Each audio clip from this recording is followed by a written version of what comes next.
Talks. I'm Meenakshi. Today let's begin by checking the history of the 1938 World Cup. The birth pangs continued to trouble the World Cup in 1938 too, but in different forms in the third edition.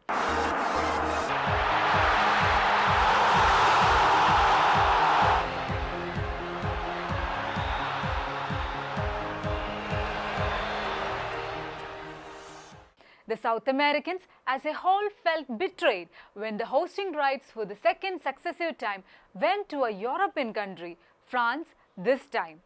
Italy, as it may be recalled, had hosted the previous one in 1934. France won in voting held among the FIFA members, and Argentina and Germany were the ones on the losing side. In fact, there was no official contract or a signed deal, but there was a general feeling, particularly among major footballing nations, that the hosting rights of the World Cup should be rotated between the two major continents, Europe and the Americas. Picked by its loss, Argentina stayed away. So too did Uruguay, while the civil war within its territory ruled but Spain from taking part. In the meantime, the dark clouds of World War II were gathering at a frantic pace throughout the 15-day Jamboree, which kicked off on June 4th and concluded on June 19th. Despite all that, the Italians successfully defended the World Cup again under coach Vittorio Pozzo. In 1934, the Italians were accused of their hard-nosed attitude, and Prime Minister Benito Mussolini's regime was blamed for alleged high-handedness, bribery and even corruption. 4 years later, the Italians were on a mission. They were totally inclined to erase the poor images of the 1934 triumph, and in France, they performed in a remarkable manner. On their way to the podium, they won hordes of fans with their compact game. Pozzo's men showed defenders can be on the offensive rule too, a role hitherto completely restricted to the strikers held at a higher pedestal. Pozzo brought only two, Giuseppe Meazza and Giovanni Ferrari, from the triumphant 1934 team. And the taskmaster, Pozzo's winning mantra was to throw the experienced duo along with young striker Silvio Paiola, who scored a double in that famous 4-2 final over Hungary at Stade Olympique de Columbus in Paris. The edition also gave one place to an Asia team for the first time, and Dutch East Indies made its debut with a squad comprising players of Dutch ancestry.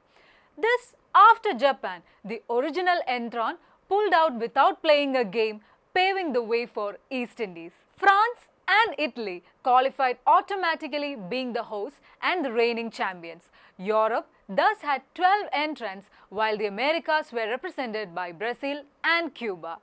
In the overall complement of 15, among them the East Indies, Cuba, Poland and Norway were the nations which made their debut this time. However, problems continued to grapple the tournament even at this late stage. This interesting episode broke out when Austria was forced to pull out over political reasons, that too after it had successfully the qualification. After qualification was completed, one part of Austria, the Anschluss, united with Germany, and as such the Austrians were left with no other option but to withdraw heavy-heartedly. It forced even a few of the Austrian players who played in the team that qualified to join the German squad. By default, Sweden took their place and even got a bye, although Latvia was second during the qualification.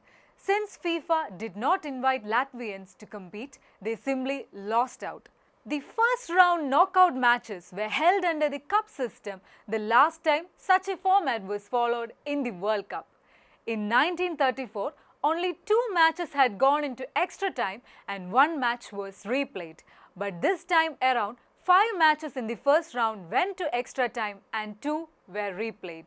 The major upset here being the defeat suffered by Germany at the hands of the Swiss, while Cuba too dazzled in its win over Romania.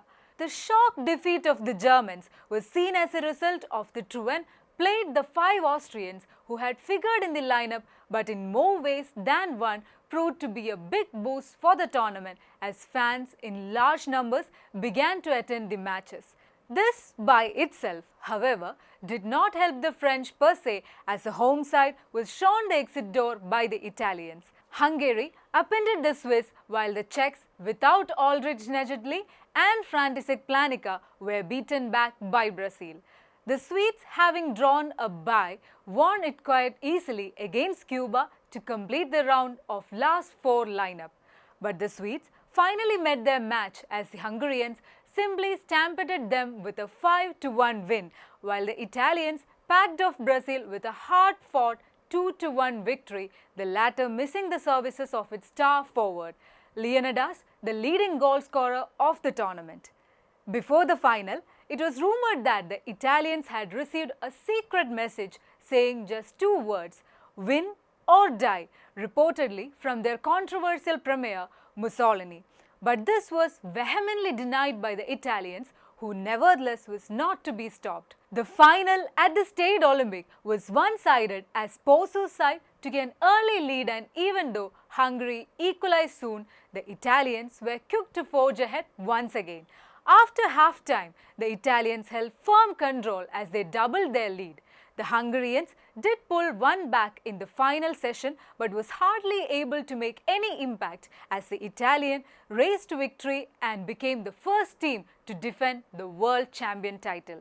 The Italians would remain champions of the World Cup for a record 16 years between 1934 and 1950 as World War II ruled out the next 2 editions of the tournament. Stay tuned to Striking Seconds for more soccer stories, and please do like, share and subscribe our channel. Hasta la vista.